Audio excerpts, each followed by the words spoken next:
CBS 뉴스는 CBS 홈페이지 cbs.co.kr이나 노코뉴스 홈페이지 노코뉴스.co.kr, 스마트폰 애플리케이션과 팟캐스트를 통해 다시 보고 들으실 수 있습니다. 이어서 부산 소식입니다.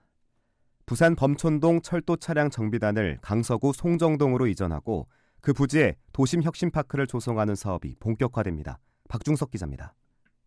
부산의 주요 번화가인 서면과 범천동 사이에 위치한 철도 차량 정비단. 부산시와 한국철도공사, 부산진구가 철도 차량 정비단을 이전하고 해당 부지에 도심형 혁신파크를 조성하기로 했습니다. 세 기관은 오늘 오후 부산시청에서 범천동 철도 차량 정비단 이전 적지 개발 사업 업무 협약을 맺고 사업 시작을 알렸습니다. 박형준 부산시장입니다. 잘 되되 좀 빨리 했으면 좋겠다는 게 저희 생각이고요. 절차와 관련된 문제들은 부산시도 최대한 협조를 하겠습니다. 또 그 자리가 굉장히 좋은 자리잖아요. 이 원도심 발전에 아마 크게 도움이 될 겁니다. 부산시 등은 먼저 철도 차량 정비단을 강서구 송정동 부산신항역 1원으로 옮길 계획입니다. 정비단이 빠져나간 24만여 제곱미터 부지에는 4차 산업과 문화 콘텐츠 등이 융합된 도심권 혁신파크 공간으로 채웁니다. 내년 중 사업자 공모 및 선정을 한 뒤 2028년 착공에 들어가 2030년 준공을 목표로 하고 있습니다. 세 기관은 오늘 업무 협약 이후 실무협의체를 구성하고 사업의 속도를 높인다는 계획이어서 부산의 또 다른 혁신 공간이 어떤 모습으로 탄생할지 주목됩니다. CBS 뉴스 박중석입니다. 부산 해운대구가 다단계 도급 관행에 따른 각종 부작용이 드러난 해운대해수욕장 해파리 차단망 설치 사업을 전면 재검토하는 등 대대적인 대책 마련에 나섰습니다. 김혜민 기자가 보도합니다. 부산 해운대구청은 내년부터 해파리 차단망 설치 관리 용역 입찰 공고문과 계약서에 하도급 인허가 여부를 비롯해 위반 시 제재 사항 등을 명시하기로 했습니다. 해당 용역 사업은 발주처인 구청부터 2개의 도급 업체, 지역 어촌계로 이어지는 다단계 도급 구조로 이뤄진 사실이 드러난 바 있습니다. 이 때문에 안전관리 공백과 예산 낭비 등 각종 문제가 불거졌습니다. 이를 관리해야 할 구청이 어촌계 일감 챙겨주기 관행을 이어가려고 오히려 기형적 사업 구조를 부추겼다는 비판까지 나왔습니다. 구청은 하도급 규정을 보다 명확히 하고 제재 규정도 마련해 이런 악습을 막고 사업을 정상화하겠다는 계획입니다. 중장기적으로는 이 사업이 필요한지부터 원점에서 재검토합니다. 해파리 발생량이 급격히 줄고 있는 상황에서 억대 예산을 들여 차단망을 설치할 필요가 있는지 따져보겠다는 겁니다.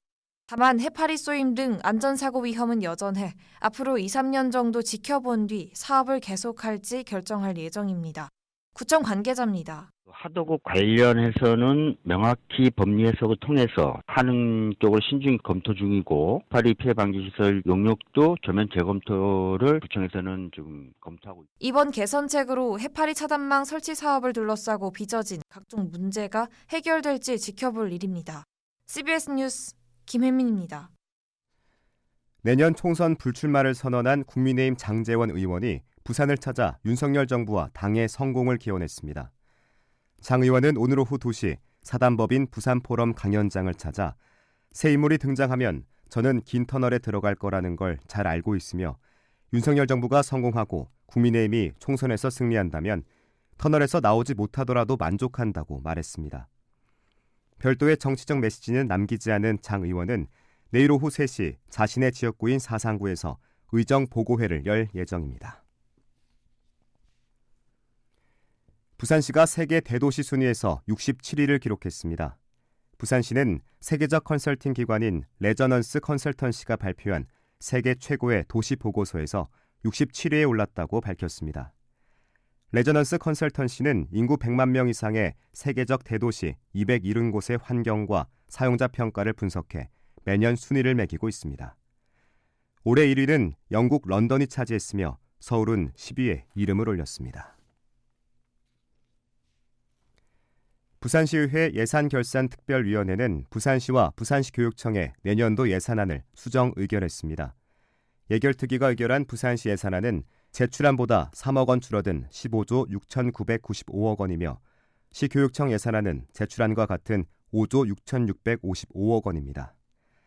장평 지하차도 준공지연 배상금 63억 원과 대중교통 통합 할인제 동백패스 예산 80억 원 등이 삭감됐으며 잘려나간 예산은 마을버스 환승 할인제 지원과 장애인 콜택시 위탁 운영 등에 증액 반영됐습니다.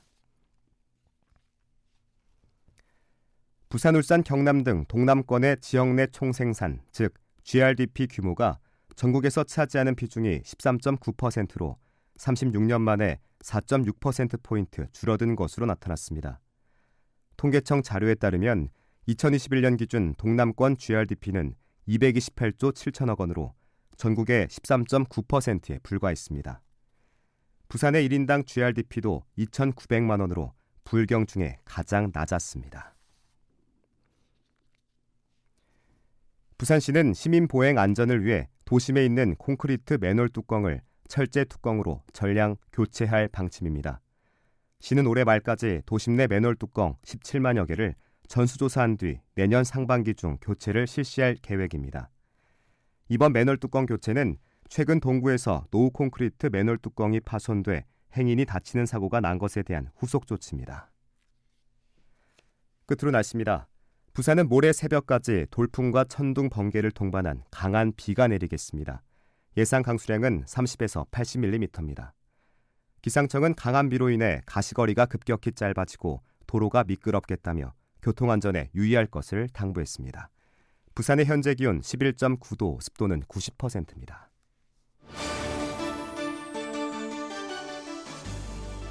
부산 CBS 저녁 종합 뉴스를 마칩니다. 지금까지 진행해 엔지니어 강일구, 기자 김혜민, 아나운서 국재일이었습니다.